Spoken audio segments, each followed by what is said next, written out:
Welcome kids. Myself Alka Jain. I will be teaching you Hindi literature. हम लोग की Hindi literature की किताब का नाम है ओस के मोती। आज हम ओस के मोती का पाठ लालच बुरी बला है पढ़ने जा रहे हैं। लालच बुरी बला अलिफ लैला से लिया गया है। बच्चों, अलिफ लैला क्या होता है जानते हो? नहीं जानते हो? मैं बताती हूँ। अरबी भाषा की दास्तान को अलिफ लैला कहते हैं और इसे ही पश्चिमी दुनिया में अरेबियन नाइट्स कहते हैं और हमारे भारत में इसे अलिफ लैला कहते हैं। आज हम अलिफ लैला से ली गई कहानी आपको बताने जा रहे हैं। इस कहानी में बताया गया है कि लालची व्यक्तियों का कभी भी मन नहीं भरता है।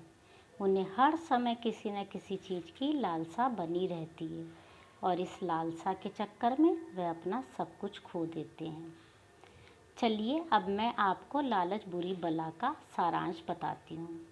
इस कहानी में बाबा अब्दुल्ला खलीफा को अपना एक किस्सा सुनाते हैं। वे कहते हैं कि उनका जन्म बगदाद में हुआ था। उनके माता पिता की मृत्यु हो गई थी। उनका धन अब्दुल्ला को मिला। उस धन से वे जीवन भर आराम से खा सकते थे, लेकिन उन्होंने उस धन को भोग विलास में उड़ा दिया। फिर उन्होंने बहुत मेहनत की, पैसा कमाया और 80 ऊँट खरीद लिए। इन ऊँटों को वह किराए पर व्यापारियों को देने लगे। किराए से इनको बहुत लाभ हुआ। एक बार अब्दुल्ला हिंदुस्तान जाने वाले व्यापारियों का माल ऊँट पर लाद कर बसरा नामक जगह पर गए। वहाँ ऊँटों पर लदा माल जहाज़ पर चढ़ा दिया और अपना किराया लेकर वापस बगदाद जाने लगे। रास्ते में उन्हें एक हरा भरा मैदान दिखाई दिया।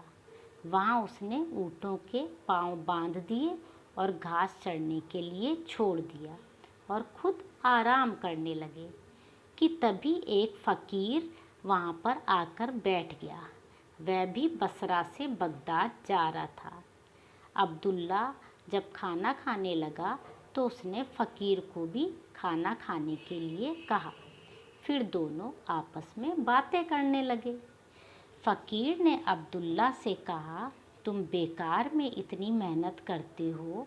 यहाँ से कुछ दूर एक जगह है, वहाँ बहुत सा धन है।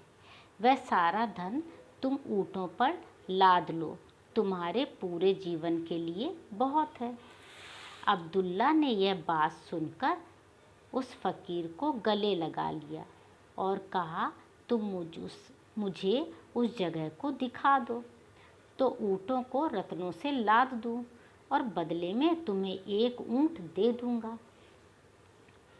अब्दुल्ला ने फ़कीर से यह कह तो दिया कि एक ऊँट दे दूँगा, लेकिन सोचने लगा बेकार ही कह दिया।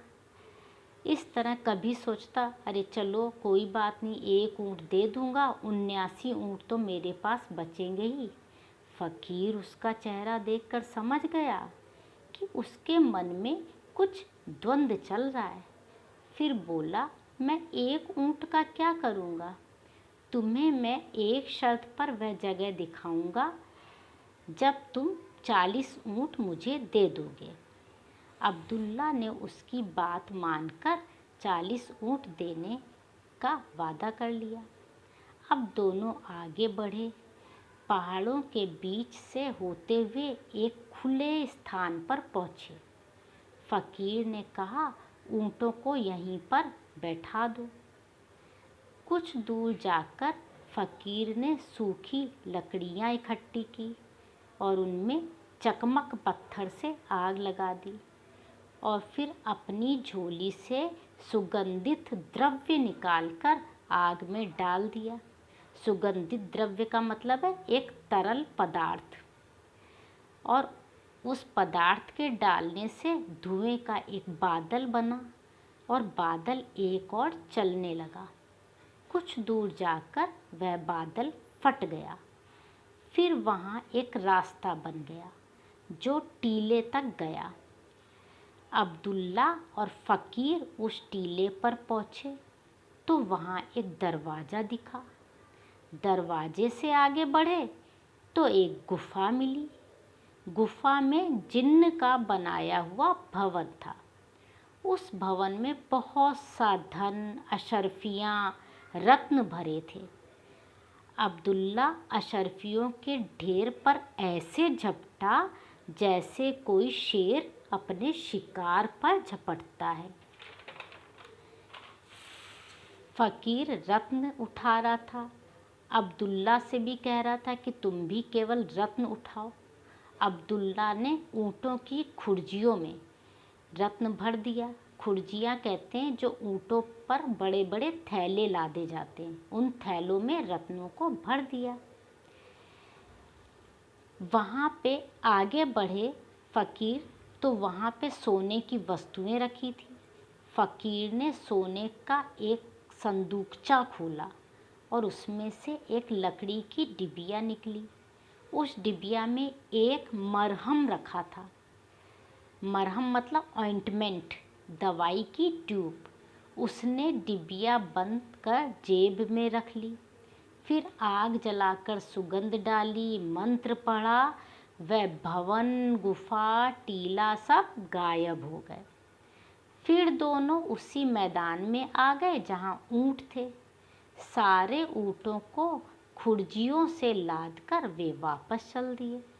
अब्दुल्ला 40 ऊँट लेकर बगदाद की ओर, फ़कीर 40 ऊँट लेकर बसरा की ओर चल दिया। लेकिन अब्दुल्ला के मन में लालच आ गया।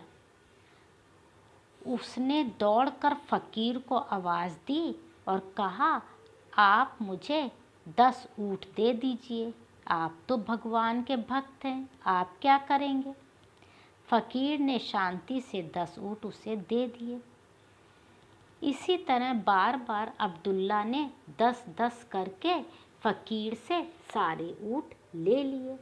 अब फ़कीर के पास केवल वह डिबिया ही बची जिसमें मरहम रखा था। वह फ़कीर से वह डिबिया भी मांगने लगा। फ़कीर ने कहा कि इस डिबिया में जो मरहम है, अगर बाईं आँख पर लगाओगे तो सारे संसार के छुपे हुए खजाने दिखने लगेंगे, और अगर दाईं आँख पे लगाओगे तो दोनों आँख से अंधे हो जाओगे। अब्दुल्ला ने कहा, आप मेरी बाईं आँख पर मरहम लगा दो। फ़कीर ने वह मरहम उसकी बाईं आँख पे लगा दिया तो अब्दुल्ला को पूरी दुनिया के छुपे हुए खजाने दिखने लगे। लालच तो अब्दुल्ला का पीछा ही नहीं छोड़ रहा था। वह सोचने लगे कि और भी खजाने होंगे। उसने कहा फ़कीर से कि दाहिनी आँख पर भी मरहम लगा दो। फ़कीर ने उसे बहुत समझाया कि दाहिनी आँख पर मरहम लगाने से वह अंधा हो जाएगा, लेकिन अब्दुल्ला तो मान ही नहीं रहा था। आखिर में फ़कीर ने उसकी दाहिनी आँख पर भी मरहम लगा दिया। जैसे ही मरहम लगाया वैसे ही अब्दुल्ला अंधा हो गया। अब उसने फ़कीर से बहुत अनुनय विनय की। फ़कीर बोला कि अब तो कुछ नहीं हो सकता है। अब्दुल्ला ने फ़कीर से सारी बातें कही। उसने कहा कि सारे ऊँट ले लो, लेकिन मेरी आँखों की रोशनी दे दो। पर ऐसा अब हो नहीं सकता था। फ़कीर सारे ऊँट लेकर चला गया। एक दिन अब्दुल्ला उसे कुछ दिखाई तो देता नहीं था। वह ऐसे ही इधर उधर गिरता पड़ता चल रहा था। दूसरे ही दिन व्यापारियों का एक पूरा दल बगदाद जा रहा था। वह तरस खाकर अब्दुल्ला को बगदाद ले आए। बगदाद आने के बाद अब्दुल्ला ने सोचा कि वह खुद कभी भीख नहीं लेगा, कोई उसे सिर पर धौल मार कर देगा तभी लेगा। ये सारी बातें वह खलीफा को सुनाता रहा अब्दुल्ला। अब खलीफा ने सारी बात सुनकर अब्दुल्ला से कहा कि तुम भीख मांगना छोड़ दो और लोगों को बताओ कि लालच का फल बुरा होता है, और मैं अपने खजाने से रोज़ तुम्हें 5 रुपए दूंगा और ये 5 रुपए तुम्हें जीवन भर रहेंगे। जीवन भर ये 5 रुपए तुम्हें मिलते रहेंगे। बाबा अब्दुल्ला ने अब ज़मीन से सर लगाकर कहा, यह आदेश मैं खुशी से पालन करूँगा। तो बच्चों, कैसी लगी ये कहानी तुम लोगों को? अब मैं तुम लोगों को इसका असाइनमेंट दूंगी, शब्दार्थ दूंगी, और तुम लोग इस कहानी को रीड करना, अपने आप पढ़ना और समझना, और उसके बाद असाइनमेंट करना। अगले टर्म में मैं तुम लोग को असाइनमेंट के आंसर बता दूंगी और शब्दार्थ याद कर लेना। Thank you.